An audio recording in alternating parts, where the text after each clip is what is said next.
My question is to the Minister of Transport. Does he consider the proposed road user charges for electric vehicles and plug-in hybrids fair compared with road user charges and fuel excise duty for similarly sized vehicles? And if so, why?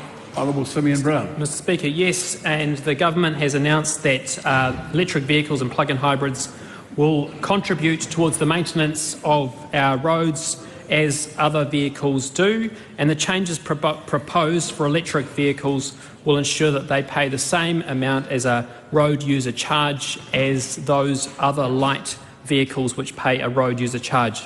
There are variances throughout the system, and that is why the coalition agreement with ACT commits this government to progress a fleet-wide transition to road user charges that will result in a much fairer charging system based on how much people travel the roads and the weight of their vehicle. This was an issue that was not addressed under the last government, and this is the first step towards ensuring that all vehicles who use the road pay towards contributing towards maintaining it. There's a range of variables around how much based on the fuel usage, and the problem with the current system is that it charges people based on how many litres of fuel they put into their car rather than how much they use the road.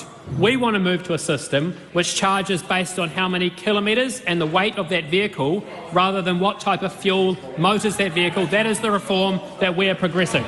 Is he concerned about the combined disincentive effect of charging EVs more tax, given the Ministry of Transport's advice that scrapping the clean car discount means transport may fail to meet its third emissions budget?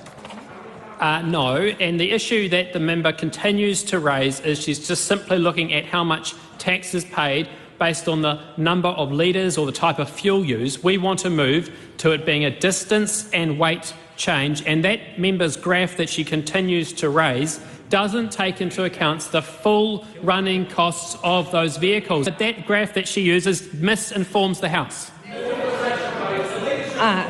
Point of order. The member just made... Point of order. A point of order. Thank you. The Minister just made a comment regarding my colleague misinforming the House, effectively accusing her of lying. No, he said... He did that. Firstly, if a point of order is being taken, the House is silent and listens to it. What he said is that the graphic misinformed the House. Quite a different matter. Well, Mr Speaker, I really enjoyed the co-leadership bid from the member opposite.